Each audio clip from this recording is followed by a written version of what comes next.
Preston told me, hey, you're not making any money. I was like, well, I will. Let me figure it out. And that was like the home when I was actually selling physical cookies, right? I figured out how to make that profitable before I went online. This is Biz Ninja Entrepreneur Radio with your host, Tyler Jorgensen. Welcome out to Biz Ninja Entrepreneur Radio. I am your host, Tyler Jorgensen.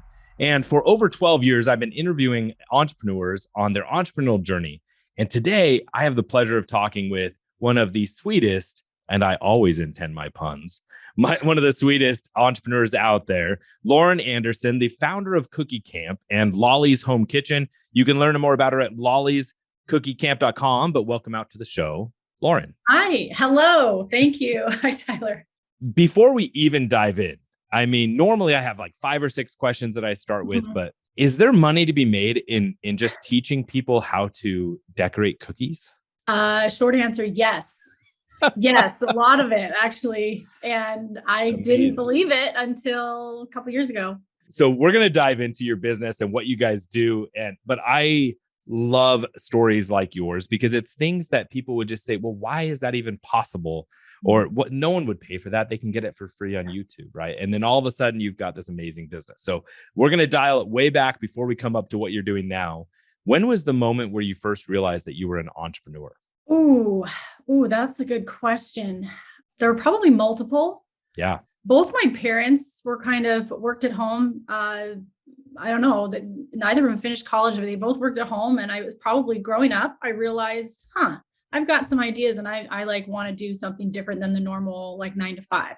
Right. But of course I got into that when I was like growing up and in college and 9 to 5, everything. And then I think it was, I actually did graphic design for a long time. So yeah, in college, I realized I didn't want to work for everybody else all the time. So I took off on my own and started doing freelance graphic design. And then there was the point where the whole cookie thing started. And I realized, okay, well, no, I really want to be an entrepreneur now and do it with cookies. So. All right. So that's obviously the big one, right? So you had an entrepreneurial spirit, but then how are you making money teaching people about cookies? Like break down. Let's first tell us what Lolly's Cookie Camp is. Okay. And then tell us how did it start? So it is, it's a series of like workshops that teach you how to bake and decorate the perfect sugar cookie, like down to the basics, exactly what thickness to roll the dough and how to put on that royal icing. So it looks like it came out of a magazine, right? Right. That's what Cookie Camp is. It's kind of crazy. And it came about because of my youngest son. So my husband and I, Preston, we've been married for 11 years now. Good long time. And we started having kids. We had a girl and then we had a boy. And then I got pregnant with another boy. And at the 6-week appointment, 20-week appointment, they told us that he was going to have some heart defects. And we're like, what? Like we actually, looking back, we weren't as stunned as we were after he was born, but like, We're like, okay, no, we got this. Like, It's going to be fine. No problem. And then he came and went into his first open heart surgery at a week old. We got him home from the hospital and we needed to get him to an 8 months old. So he was big enough for his second open heart surgery to fix all the like plumbing issues that were wrong with his heart. And then after that second open heart surgery at 8 months old, like, man, I love it's crazy ever thinking about it or talking about it because like our entire lives changed in like an instant. Like he was so sick. As soon as we brought him home, he started having issues. We took him right back to the hospital and he didn't leave the hospital for 9 months. Wow. And so we lived there. And then even after that 9 months, it was a couple of years in and out of the hospital for long periods of time because his lungs were fighting for space with his heart. And we were like, how do we get this kid home?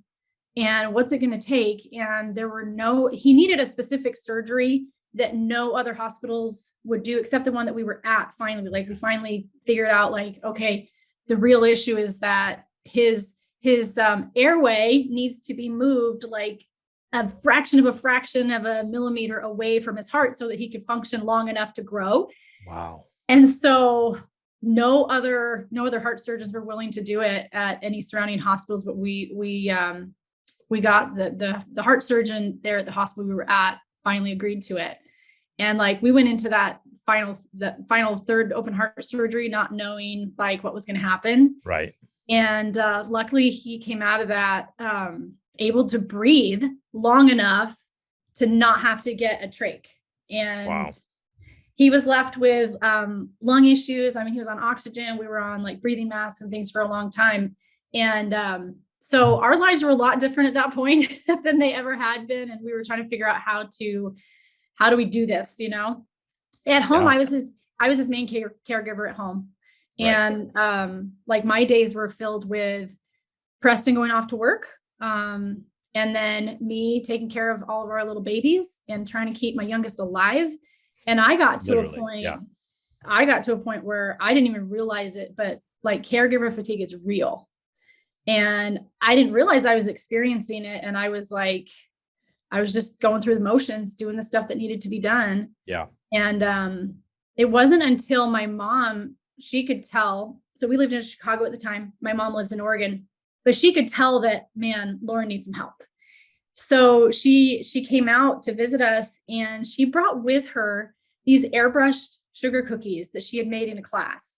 And she taught me everything that I know about cooking and baking and all that. And so I took one look at those, and she demonstrated how you can airbrush like edible food paint on a cookie. And I was like hooked. I couldn't believe it.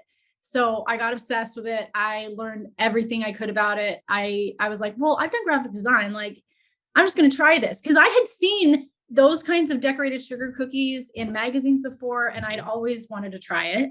And I thought, no, it's too hard. In fact, I tried it once about a year before. My mom showed me, and I failed miserably at the royal icing. I was like, oh no, this is it. This is not for me. Like, I'm gonna go back to graphic design. Right. And then once my mom showed me that, I don't know, it just took off. Like, I literally was so obsessed. I couldn't stop watching Instagram and YouTube about how to make them. But let me tell you, lots of hours and fails in learning how to do it myself. And then I eventually started making them, doing orders. People were asking me to make cookies for them. I was like, okay, yeah, I can make this a business. This is a long version. It's okay. Story, it's but, all right. But I started making them, getting orders, and then realized there's a threshold in making physical, actual cookies themselves, right? Because it takes a while. And there was only so much money, I think, to be made that way. Sure. And so right before the pandemic, I decided to start doing classes, like in-home, in-person cookie classes. I'm like, I can reach more people. I can show them how to do it. They actually have cookies to take home with them. This is awesome. Let's start doing that. And it was kind of the thing that everybody was, all these cookiers, they call them cookiers, right? It was the thing that all these cookiers were doing. Right. I was like, okay, well, I'm going to do orders and I'm going to teach classes. So I think I think I had taught maybe 3, and then the pandemic happened, and I was like, okay, well, obviously we can't ever get together with people right now. So what am I going to do? You know, because I was determined to make this more of something. And then we were at Preston and I, we were working on his business actually. And starting to learn how to build sales funnels and digital marketing. And we were at a marketing conference, and he's like, do you want to just do cookies? Because I was going to, we were going to work on his business. I was going to maybe do some more graphic design. And he's like, he could see the stress in me, because he could tell like, that's not really what I wanted to do. He's like, do you want to just do cookies? And I was like, well, yeah, but how am I going to like turn it into something that really makes a really good living, Right. We had some ideas, but he kind of gave me that permission that I didn't know I needed to like go all in on it. And so I did. I decided that building a course, teaching people how to do it, would reach millions of people instead of just maybe the hundreds of thousands that were in my local area. And I was like, that's the way I start. I want to teach them how to make cookies, and I want to provide supplies, kits for them. So I started building Cookie Camp, and I procrastinated a ton. Yeah. And then Preston, my husband was like, he basically told me he didn't believe I could do it. And that just made more, that just lit my fire. I was like, I'll show you. And that wasn't really what he was saying, but it just, it hit a nerve, you know? Sure. And, so I was like, no, I'm going to prove to you, I'm going to do this and it's going to be awesome and amazing. And I'm going to build this whole thing. You just wait. So I did. I finally built Cookie Camp and we launched it. We started running ads. Cause I had no following. Like I had, well, we had people like, cause in the hospital with Micah, I had been sharing almost every day, like stuff going on with him and updates, you know, about how he was doing. And so, but I didn't have anybody other than that. Like, yeah, you weren't like a famous cookier yet. No, right. No, You were making cookies in your local neighborhood and you taught a few of your friends how to do it too, but that was really it so far. Exactly. Yeah. That was it. So, but so I thought, you built out the whole course and the sales funnel, and then you just said, hey, let's start running ads. Running ads. That was, how quickly did you know that you were onto something? Oh, after 2 weeks. So we ran it 2 weeks and it was profitable. And I was like, holy cow. Okay, what do I do now? You know, my goal at that point was I wanted to make $10,000 a month because I wanted to be able to shop at Target and buy anything I wanted for my kids and not have to worry about like if we could afford it or not. Right. Yep. And so that was my goal. And we hit it. And then we both looked at each other. We're like, okay, now what? What do we do? I guess we just keep going. We just keep going. So we did.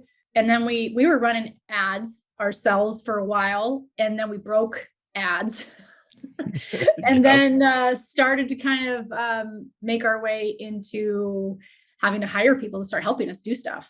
So where did the business get to monthly before you decided, hey, maybe we need some support? Yeah, I think we had 20 grand in profit. Okay, that's good. The first month or two. Gosh, I should bring Preston on. He can. As we know from Preston, profit is not the same as top line revenue. Oh, no, it's not. No. Everybody else would have answered that question, top line revenue, but you, Preston's wife. Exactly. I've kind of turned into a profit hawk because I'm like, okay, if there's not enough money made, like really made, I don't care about revenue. I mean, I care about revenue, but I don't care about revenue. So it shouldn't be the bragging number. No. Yeah. Okay. So you were in profitable every month and you said, okay, let's bring in some support to get this to even further. Now, to break it down for people that are listening that may not have checked out lollyscookiecamp.com yet, how much was the initial offer? Like what were people paying? $47. Okay. So you were making $20,000 a month in profit. So for those listening, there's a lot more of that in revenue at a $47 product. Now, if you haven't done low ticket offers, or if you haven't worked in sales funnels or these kind of things before, that's amazing.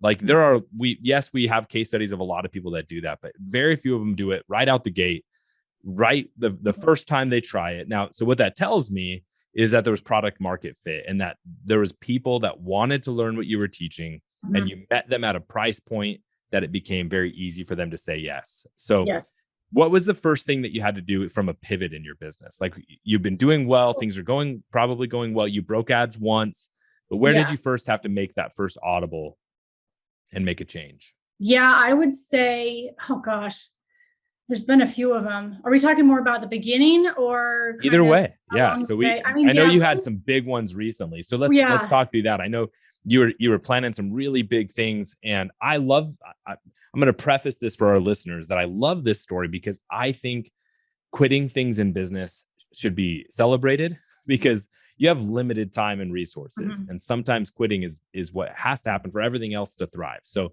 I know you had something big. Tell us a little bit about the event and what went around that and the decision you made. Yeah. Definitely in the beginning, having to figure out how to hire an agency and all of that was a definitely pivoting point. But this recently, we actually, I would say 6-9 months ago, we decided, hey, our community has been wanting a live event. Let's get together and do cookies. Like that's a dream come true, right? For me too. And I thought, I'm going to put on the most amazing cookie event. And it's not just going to be about cookies. We're going to have speakers. And we're going to have so much energy and motivation. And it's going to be like this most like incredible thing. And so we started planning it. And then we still had all these other things going on and producing classes and like hiring new people and figuring things out just from a business perspective. And so I got to the point where, holy crap, I'm overwhelmed. We have to postpone this. And so we tried postponing it. And I think during the pandemic, hotels and venues were a lot more Yeah, they had to be. gracious. They had to be gracious with how they operated. Well, it was post-pandemic, so Yeah. they were like, well, sorry, no.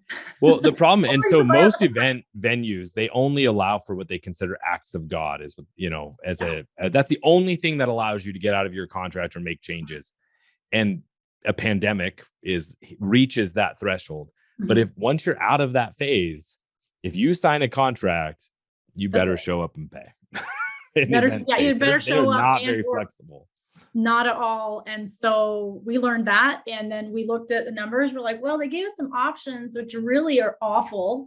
Yeah. So let's still do it.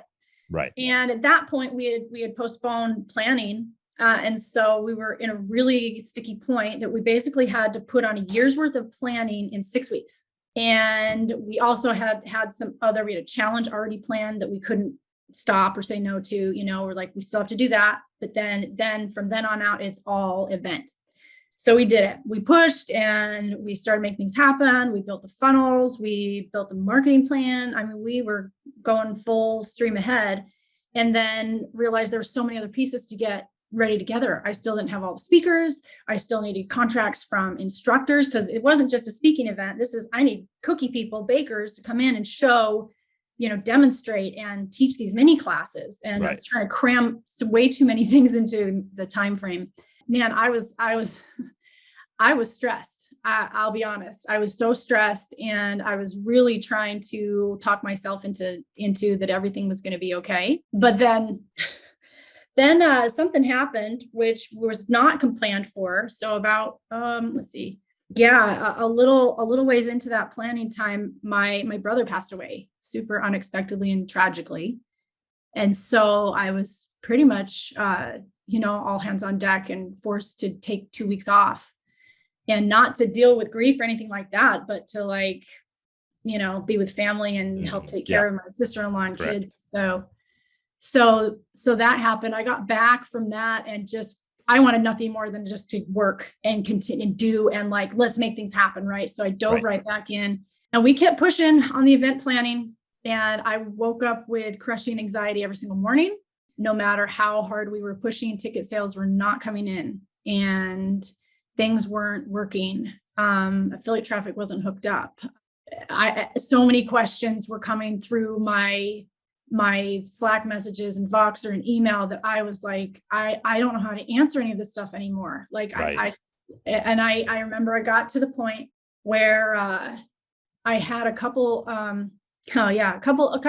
difficulties with getting instructors on board. And the next day I walked into Preston's office to kind of talk about some of those struggles, and I hit a wall. I couldn't function anymore.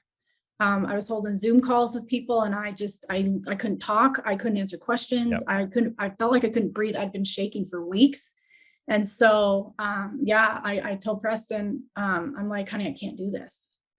And he's like, what do you mean? I'm like, no, I can't do this. I felt like my inner voice was screaming at me to stop and slow down. And Lauren, it's okay. You got to let this go. I don't know. I'm a pretty determined person. I don't quit stuff, but Preston looked at me and heard what I was saying. And he's like, it's okay. I get it. It's okay. It's done. It's over. Yep. We're canceling it. And I was apologizing profusely because my husband's a CPA and account, and I'm like, I know how much this means. And I'm so sorry, honey, but I think we're going to lose more money if we hold this event. And I just everything about me says I have to stop. And let me tell you what, when I walked out of his office after crying a ton and talking about, what are we going to do, and the repercussions, and what do we need to do for damage control. And I have never felt so much relief in my life having quit something. It felt so good to quit it. And I knew it meant I'm learning a ton of lessons, and, we're eventually going to be okay. But man, I have, even all of the time that I spent in the hospital with our son, I've never felt that level of I don't even know how to describe it. I've just never felt that level of anxiety and pressure. Yeah. I think entrepreneurship absolutely gets glamorized. And there are amazing highs of being an entrepreneur, but what people sometimes don't see is that the pressure doesn't ebb and flow. Mm-mm. It is constant. And so when the pressure is constant without the win or without the outlet, without the support coming through, right? And so the pressure builds and builds and builds to where either that's when entrepreneurs quit completely, or that's when, or when they have to just take a break. And the best thing to do, right, is to learn, okay, where do I take the short-term quits or the short-term losses to make sure I'm still moving? Because I think another thing that entrepreneurs learn is that your business isn't you. So like if your business had to close, you could build something different, right? Because you're a creator.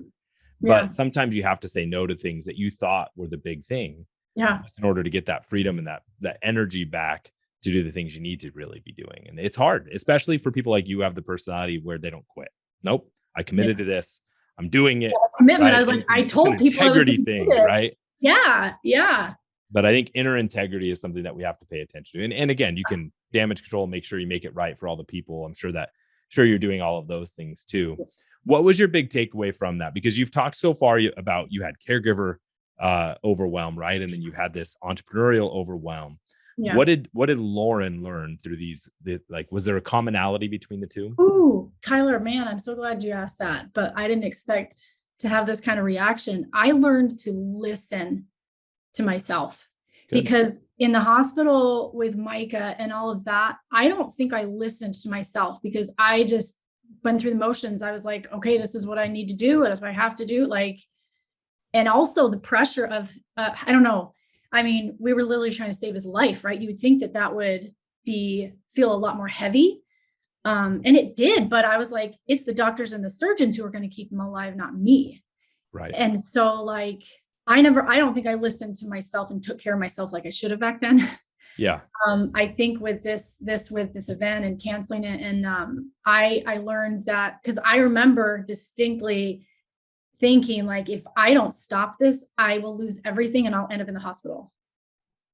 I don't want to end up in the hospital. I don't that's not what this is about. Right. I love my family. I want to be here and I want to do this. And so I was like, I better listen to this or I won't have the opportunity to have a business, Yeah. And like you said, yeah, I would have built something else, but this whole Lolly's business, it's me, it's my creative artwork. Sure.